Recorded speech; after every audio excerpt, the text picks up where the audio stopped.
Hello and welcome to another installment of State of Art on the Voices of Pueblo podcast, brought to you by the Pueblo Star Journal in Pueblo, Colorado. I'm Bree Pappan, and I am very excited to have some very special guests with me today to talk about a fantastic new show opening September 5th at Liminal Space Gallery at the Arts Alliance, entitled Chosen Canvas.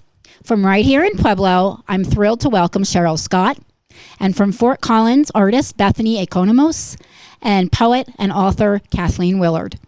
Along with selected works by Cheryl Scott, this thought-provoking and innovative show features the collaboration of Economos and Willard that elevates the value of the domestic work of women through the reimagined canvas of vintage textiles and poignant poetry. Welcome to the studio, everyone. It's great to be here. Thank you, Kathleen. It's great to be here. Thank you. We are having a great time being in Pueblo. Hi, Cheryl. How are you? I'm doing great. Good. Really excited about our show. Oh, me too. I'm very excited. Bethany, I actually want to start with you. Thank you. Okay. How's it going? Going great. Good. Just break it down for us. Tell me how the collaboration with Kathleen began and where the idea behind this concept came from.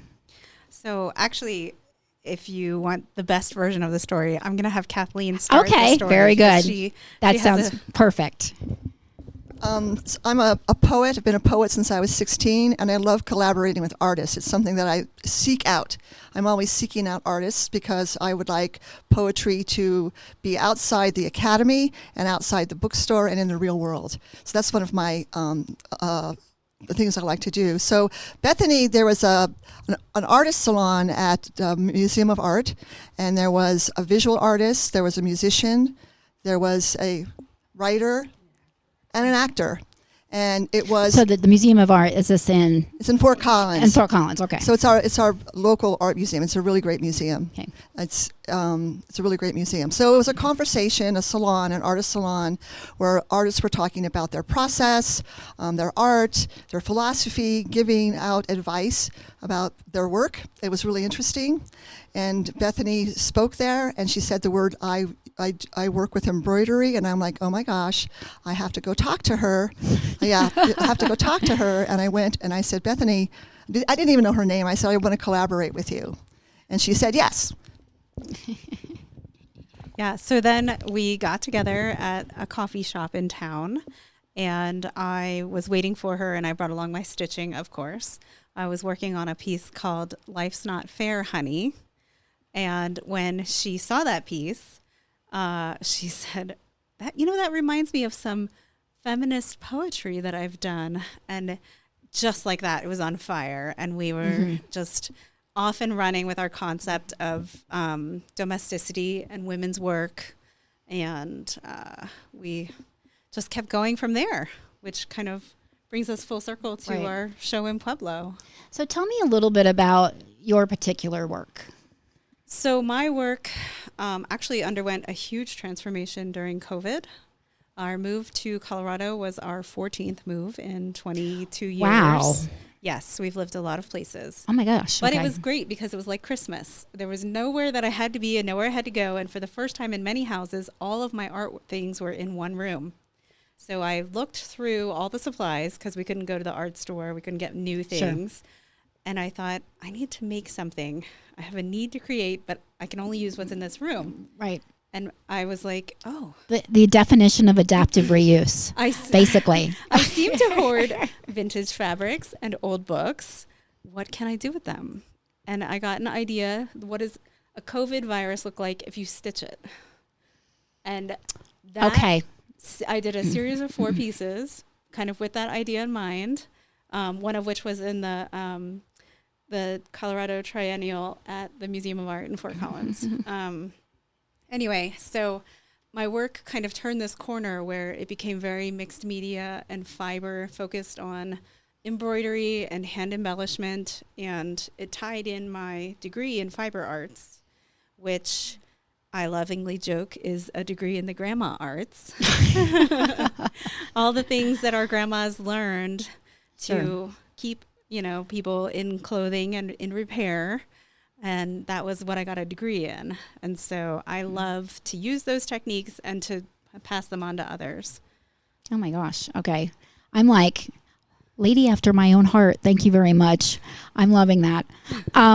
So then talk to me about domestic bliss. So domestic bliss is kind of a concept of, sarcasm, like bliss, yay, haha. Mm-hmm. But basically our role in society that has been kind of dictated as what is women's work and what is, things that we should be doing in the home. And we kind of like turn that over with sarcasm and say, okay, these are things that we're doing, but we're not seen, we're not valued. We're doing 2 or 3 times the amount of work if we are going out and actually working outside of the home, which, yay, thank you, mm-hmm. women's rights, we can. Mm-hmm. We're still somehow seen as the ones that have to take care of everything at home too.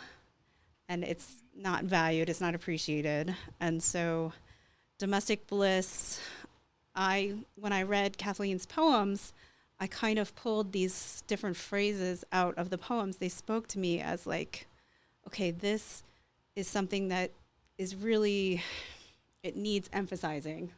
And so that was how the piece called Airing Our Grievances, which is the wash line, came mm-hmm, to be. Mm-hmm. And then we kind of broke up the show into 3 pieces, which was Airing Our Grievances, and then The Invisible Woman, which has a huge piece called Catatonia, with another poem influencing it. And then the 3rd piece is a call to action. And the call to action is another poem. I think that's the 5th poem in the series. And it has a protest sign, and it has a dissent collar, and it has some famous feminists are cited in the poem, and I think maybe Kathleen could talk a little more about that. Okay. Before I go to Kathleen, though, I would love to hear from Cheryl because I've recently gotten a chance to look at your work, and I absolutely love it because not only are you putting your own expression on pieces that already exist, but you're transforming. So I'd really love to know what kind of direction do you feel that you're going to be taking for this show in terms of like the pieces that you're going to be adding?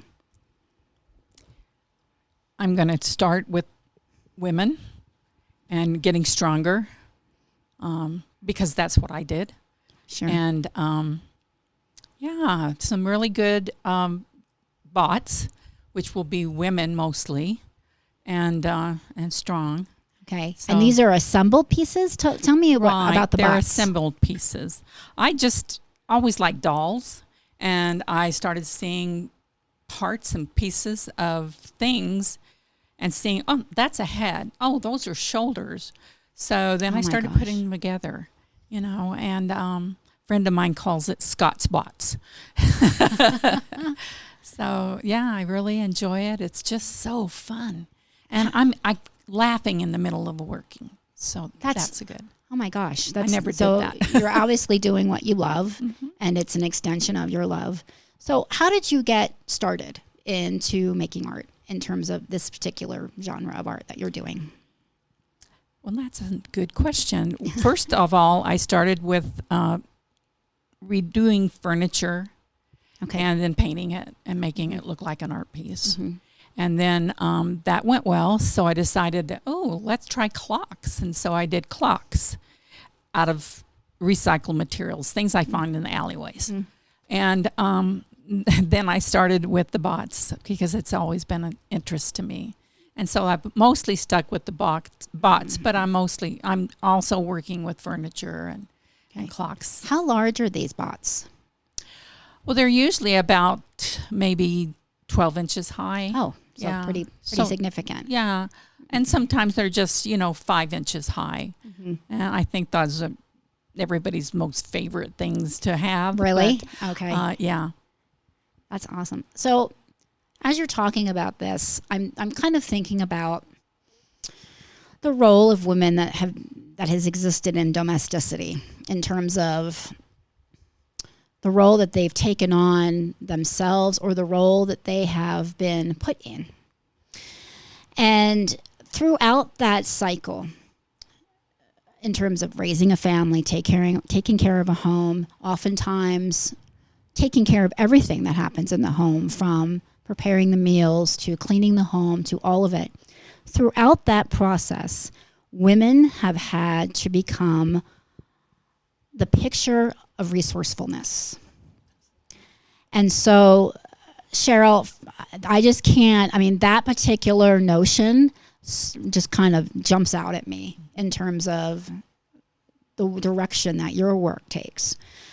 How do you, and I'd love to hear all of this from all three of you, how do you feel, and this might be a loaded question, how do you feel that modern women such as yourselves that are doing many things, how do you feel the role has evolved in terms of and you can speak personally in terms of, being a mom, having a family, being in your home, and doing your art. How has your particular vocation of art making fallen into your home life? Cheryl. That's a good question. Sorry, I know it might be loaded, but it's just, this could be a 2-hour podcast from what we're talking about, because there are so many aspects that are fascinating to me about not just the evolution of the domestic goddess, which, Roseanne Barr coined, which is always stuck in my brain. But also, this is something that was studied, I think probably in the late 80s or early 90s. If you were going to put a salary amount on what a domestic engineer, AKA the ladies in the household, or even some men, these stay-at-home dads, and, you've got to respect that. It reaches $150,000 annually. So if you think about that, you are the CEO of your home. So go ahead, Cheryl. Okay, I became a CEO of my home in the 70s. So I saw a lot of change and I wasn't very domestic. So I saw a lot of change in women's families and women's roles in families and in society. But I guess I always thought, I'm not going to do that. But I loved art. So when my kids needed costumes, they got costumes. Right. And, I did all sorts of little things. But when they were out of the house, that's when my art really began. Awesome. So, I was the domestic goddess, but I had this other thing going too. And it was nice to just fly. Yeah, that's amazing. That's so awesome how that evolution just happened. And I think we talked about this in another time, is that, you have your moment where you are taking care of all that you feel necessary to take care of, whether it be your children, your husband, whatever. And then, you may lose a moment of yourself. You may lose a piece of yourself. But then as they get older and, move out of the home and everything, this is the opportunity to rediscover what you're capable of.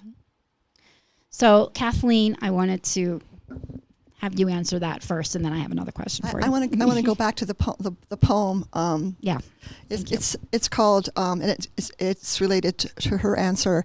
It's called Self-Portrait of a Young Feminist circa 1972. And it is a self-portrait of the things that I did in 1972 at the height of the feminist movement. And I was like 20 or 8. No, I was in high school. Wow. So I was at the cutting, just like you, just at the cutting edge. So it's all the things that, I think it's a great poem, and it's all the things that happen. It's historical and it's real. So that's one of the poems that Stephanie was inspired by. And I want to talk about Stephanie and this work first. I'm going to circle back, and then I'm going to talk about the other question. Okay. So the thing that happened is I chose my snarky feminist poems that I wrote when I was a young mother. That was a long time ago. And I gave them to Bethany, and she picked out phrases that spoke to her. And then I got to watch her embroider, my words on vintage fabrics, and it was glee. It was so joyful to watch. We would meet and talk and work together and collaborate on the show. So it was really fun. And the thing that in the call to action, the thing that we gave away was the Declaration of Sentiments, circa 1863, and it was from Seneca Falls, Susan B. Anthony, and it was the Declaration of Independence for women, which is really not much has changed. It's a beautifully written document. I read it before this, and it was a beautifully written document. So we Xeroxed it and gave it away as you left the show. So that was the call to action, and people were, that was a call to action. The other thing we did in the show, I want to talk about another piece because it was a collaboration. At the last minute, I decided I love bibliographies. I think they're very sexy. I read them first. I do. I think they're sexy. So we had these stands for sculpture, right? And I put them in the middle of, this is at the last minute, I put them at the middle of the show, and I took like Our Bodies, Ourselves, and other feminist texts that, A Room of One's Own, Pablo Neruda's love poems, and I put them on the sculpture stands and asked and put sticky notes on pages that I wanted people to look at. And people actually gathered around and looked at that. So that was another part of the show. So it really was a collaboration, and it was so much fun.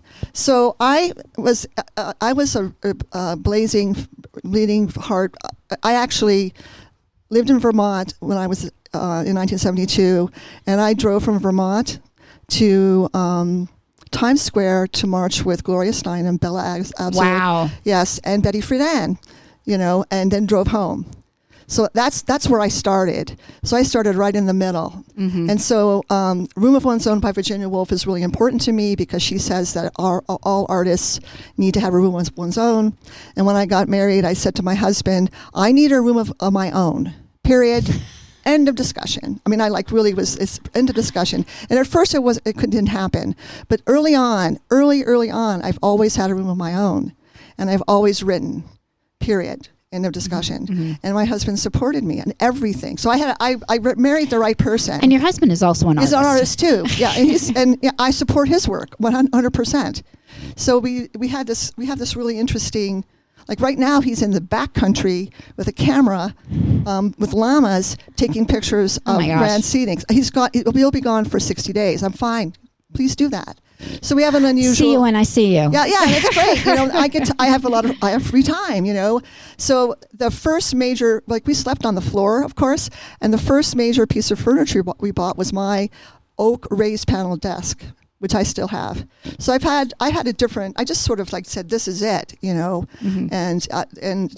I've been writing ever since. So wow. I've been able, and it's kind of it's a movable. It's an easy thing to do to have a journal and a piece of Absolutely. It's easy to do. So other artists need larger spaces, more expensive materials. Yeah. So I've seen that. So I've interviewed the Pueblo Sketchers, and I've interviewed some other people that are these mobile groups of artists and photographers especially, and that's incredibly true, is that they just show up with a small sketchbook or a book that they can do watercolors in, and it is their own. They are doing it experientially. They are doing it, on location, and it's a phenomenal thing. And, it really, of course, and I'm just, transparency. Kathleen and I have been friends for going on 5 years now. And I first collaborated with her with a program that I did when I worked at the library here. It was Living with Wolves. It was a phenomenal exhibit, a fantastic program that combined artwork and conservation work. And Kathleen came and did a poetry workshop. And Kathleen, the basis of your writing platform is a lot of eco-poetry. Yes. So this is a departure a bit from your platform of work. So where, in a sense, because you're still writing about personal issues and feminism, which you incorporate a lot in the eco-poetry and conservation. So in terms of writing for domestic bliss and doing these things, not just out of your own, and we've talked about this, of course, where some of your ideas coming from, but talking about the Chosen Canvas show, where are some of your ideas coming from additionally? Well, it's really part of feminism is part of my DNA. I mean, it's like I can't, Yeah. it is.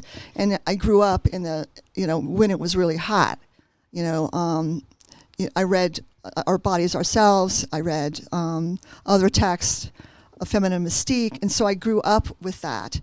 So the poems in the show are early poems. Like I wrote them in my 20s. And when I saw her work, I'm like, oh yeah, domestic bliss, those poems. Because I write about everything. Like my studio is full of papers with poems on it that I haven't even looked at yet. Journals full of stuff. Right. I have I write about everything. Okay. So looking at a poet that is where you are now versus a poet that was 18 or 19 or 20. There's so many. What are some of the reflections that you have? What's like the number one reflection that you have in terms of,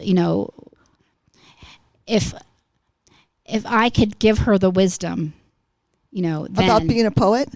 About being a poet, about your experiences, about, what's the one thing that you would hope to give to her, or to give her that she had now that you know now? So find your voice. Okay, and be true to your voice. Yeah. Okay, so people are going to tell you a lot of things that are wrong with your voice, right? In school, right? They're going to bark up your poems and tell you don't know what you're doing, and so you have to be strong, and you have to find your voice, and then subjects. Subjects speak to me, but I think the main thing is find your voice, be strong, and be ready for people to tell you that you're not a good poet. That you don't know what you're doing. Right. And if you are a poet, you know what you're doing. And instruction is good. I mean, I love instruction. I've studied poetry a lot. I'm a poetry geek. It's really bad. But I think the main thing is find your voice and then stick to it. And people are going to tell you, I'm telling you, there's so much rejection as a poet. It's like all the time. And then you get an exception, acceptance. All of a sudden, I mean, I have 5 books now. That's a lot, but I've stuck to it, and I didn't stop. People are going to want to put roadblocks in front of you, and don't wait. Another thing is don't wait to be asked. Just do stuff. Like in your community, do a poetry series. In your community, reach out to an artist and say, I'd like to collaborate with you. And don't wait for people to find you. You have to go out and be brave and say, I'm a poet. I love words. I love the world, and I want to communicate what I experience in the world with you. I think that would be the most beautiful illustrative mantra for everybody to take on, for young artists, for young poets, for young writers, for anybody. And it also illustrates kind of a notion that we've adopted here at the Star Journal in terms of be a doer. We hosted an event a few months ago, and it was about involvement in your community and how you can get involved. And it's all about taking on a persona of making things happen rather than, kind of going on autopilot through life and just really kind of, I'm here just surviving. You can't really, there's no growth there. Right. So that's definitely something that I see that's an underlying theme in the show in terms of, be a voice, be a doer, help others see what's possible. So along with that, what are some of the other takeaways that you'd like for people to I want to say one thing. Yeah, so everywhere I've moved to, I've organized poetry series. I'm an organizer. I can't help myself. My husband wants me to stop. And I'm like, I'm sorry, I can't. So he doesn't want you to overextend yourself. Well, I know that's impossible. That's not possible. I know. Thank you. I'll turn it over to somebody else. But it's like I'm doing. Yeah. I might have you back to do a singular podcast with me, Kathleen. So I don't know. I would say that the takeaway that I would like us to kind of convey about the deeper meaning of this show is it's sort of a commentary on the invisible world of women's work and how it's fallen to mostly women, not all women, but mostly women, to create a home and a sanctuary, a safe space that's comforting for their family.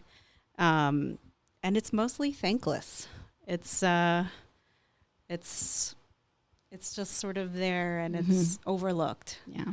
And so I would say that our commentary is, hi, we're here. Yeah. Don't forget. Yeah. We gave you life, P.S. Yeah. I taught you to use that spoon. Yes. By the way, yeah. I also can't, I noticed that you're both wearing beautiful originals by Bethany Economos. Beautiful. Now, are they silk pieces? They're found silk pieces? Are they deconstructed ties? Tell me about these hand embroidered pieces that Kathleen and Bethany are wearing. I'm calling them Making Ties Great Again. Hashtag Making Ties Great Again. And can you please embroider me a hat that says Making Ties Great Again? Oh, that could be fun.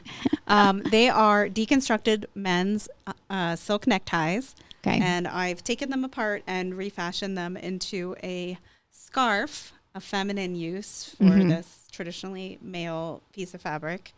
And then I've embroidered sort of either feminist or certain political statements on them to try and, keep the movement forward and make it an empowering piece of clothing instead of maybe the man's noose. Right. That's right. Oh my gosh. So, and I want to read Kathleen's is hand embroidered, and it says poetry as insurgent art, which is absolutely make waves, make waves. I want to take a quick break. Homeownership is possible with a trusted partner. It brings us a lot of joy to be able to say that this house is our own and that we've poured our hearts into making it our own. Alyssa and Ryan are among the more than 155,000 people Chaffa has helped become homeowners since 1974. It starts with homebuyer education and connecting you with a statewide network of participating lenders. Get started at chfainfo.com/yourhome. Chaffa is an equal housing lender. Okay, we're back with Kathleen Willard, poet, author, and artist collaborator. Cheryl Scott, artist from Pueblo. And Bethany Economos, who is a textile artist from, say, Fort Collins, as Kathleen is. I want to give a shout out, of course, to somebody that couldn't join us today, but is instrumental in presenting this show, Katie Magby, who is the Liminal Space Gallery curator. And she inserted Cheryl in this collaborative show. And excellent choice by Katie. Cheryl, how would you say that your individual works are speaking to the collaborative idea? In terms of, you talked a little bit about this already, but in terms of your three-dimensional creations, what are some of the ideals that you want to convey non-verbally with your artwork? Things can go together. You can find things anywhere that you can get together on, and that's what we've done. And I go through alleyways. I stop at rest areas and walk around. I'm walking around and I see something on the ground. It's one of those things that you just find, and you find your art, you find your voice through this. And Chosen Canvas is a perfect title for this. I thought that was an amazing title because this is such a departure. This show and the collaboration and the three of you are such a departure from a traditional presentation of a gallery show.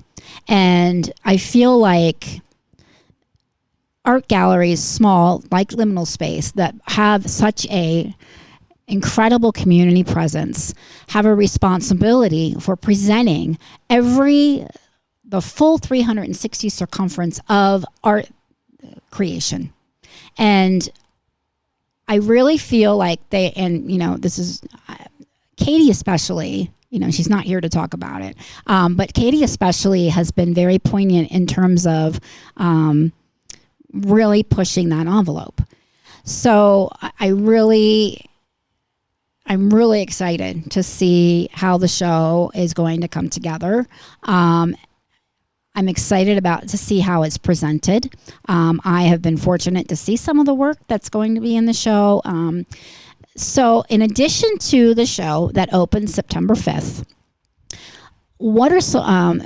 I think also there's going to be on the calendar, there's going to be opportunities for the public to come and participate in some workshops. I think both Kathleen and Bethany are going to be creating workshops. So can I have each of you speak to the workshop that you're going to be that you're working on producing for the September show? My workshop will be at the end of the show, just before the closing reception, and it will be a stitching workshop. We haven't pinned down the final subject matter. It will be either a tea towel where everyone picks the tea towel and they embroider a phrase, or a DIY patch that's embroidered for like accessorizing a jacket or a bag or something. We still have to pin down that detail, awesome, but it will be at the end, right before the closing reception. Okay, fantastic. So I'm going to read what's going to happen at the opening is I'm going to have a reading, and I'm going to read the poems in the gallery that Bethany chose for the show. So that's one thing that's going to happen. And so the next day, I'm going to do... So the first and last Saturday. So Kathleen will be the first Saturday, and Bethany will be last Saturday. So the next day, I'm going to teach a workshop on writing self-portrait poems. Awesome. So their poems are going to be about self-portraits. And so I've done this before. It's really exciting, because you can take your personal information and be more imaginative with it.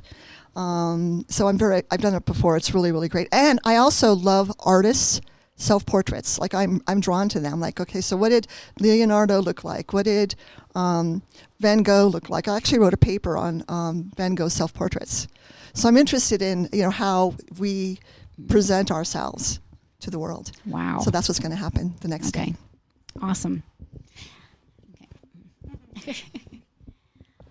So one last question to all three of you. I'm wondering, so this is all of your first show in Pueblo and your first show at Liminal Space. And I know that the portion of the show that you're featuring is a show called Domestic Bliss.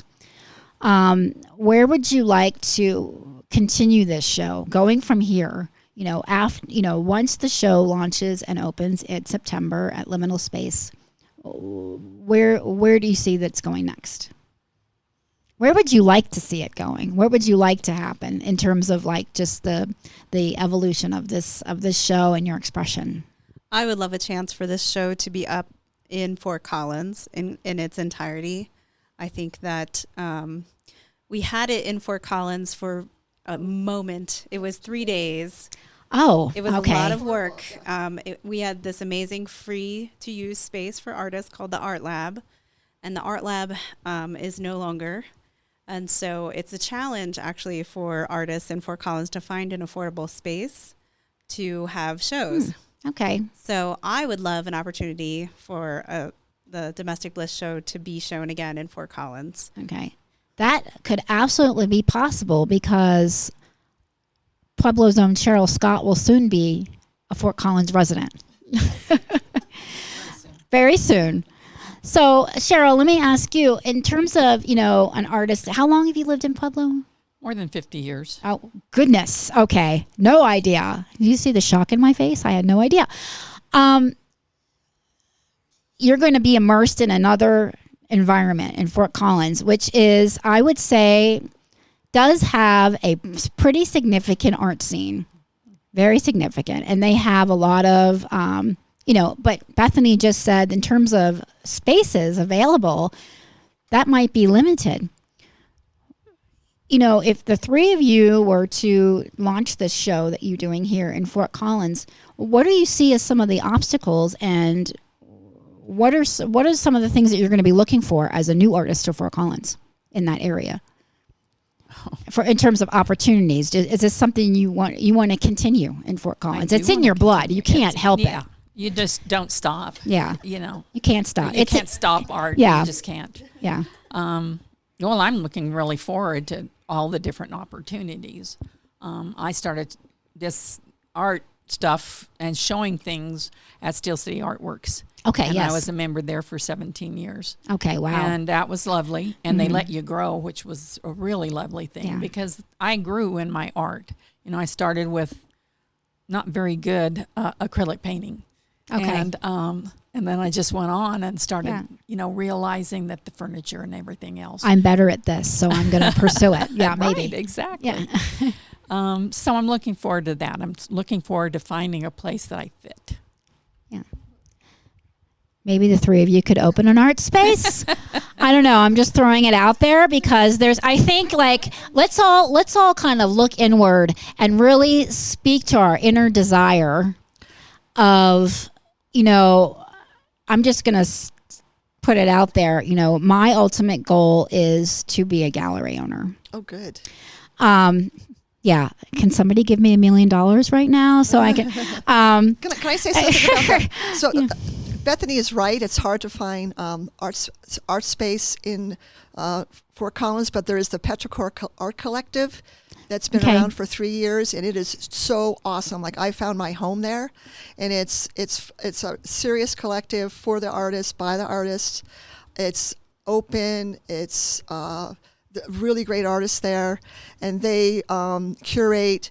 You could actually put your art into the collective. That's a space, and you can also do First Friday. We have 4 or 5 spaces, and Bethany and I are going to be doing our First Friday event at Telus, which is a store of outdoor clothing, and I'm going to be reading my eco poetry. Awesome. Yeah, I'm going to be the poet in residence. I'm not going to do a reading. I'm just going to not, go up to people and say, hello, I'm the poet in residence. I'm going to read a poem to you. That's what I'm going to do. And then Bethany's going to do upcycled bookmaking. Mm-hmm. So there's not a lot of formal galleries, but there's so many artists there that we've just... There is a huge artist community in Fort Collins. We've taken back the night. I just want to say that out loud. Okay. Yeah. And on air. Okay. I think the possibilities are boundless in terms of what's possible with, the three of you doing this show together, and then Cheryl, you moving to Fort Collins. I just see future collaborations happening because you all are coming from such a similar pathway in terms of making art and the way in which you have come to that moment of the way you make art. So, and I think Bethany. something that we have in common is repurposing. Uh-huh. And, you hinted at resourcefulness. Yes. Right? I think repurposing and resourcefulness of vintage linens and kitchen utensils and old furniture and men's neckties come together to be transformed into chosen canvases. Absolutely. Absolutely. That was a nice little segue there, Bethany. And just one more thing. I just want to, I can't stop but think of the Depression era of how, and also wartime. So as a textile historian, novice, textile person, I'm fascinated with the way in which women were able to recycle things, reuse them, and you had one hat, or actually you had 2 hats. You had 2 hats, 1 dress, and then you had infinite possibilities of accessories that in terms of how you were allowed or able to dress, in terms of if you were somebody who was, I need to as an American person, as a patriot, a person in World War II era America, in terms of being conservative. And all of these ideas, I think you're just going to be able to relate to so many different people that are going to visit the show and evoke all of these ideas and notions and things that they know about their family and their, the women in their family. I think you're really going to hit, a lot of heartstrings. And I think that's such a fantastic thing to be able to speak to women and men about, what their intrinsic history is without actually doing it.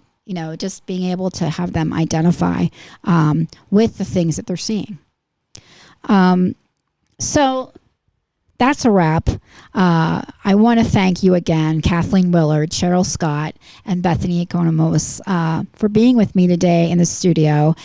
Please mark your calendars for the opening of Chosen Canvas on Friday, the first Friday, September 5th, as well as the workshops with Kathleen Willard and Bethany Economos throughout the month of September, specifically the first Saturday and the last Saturday of September.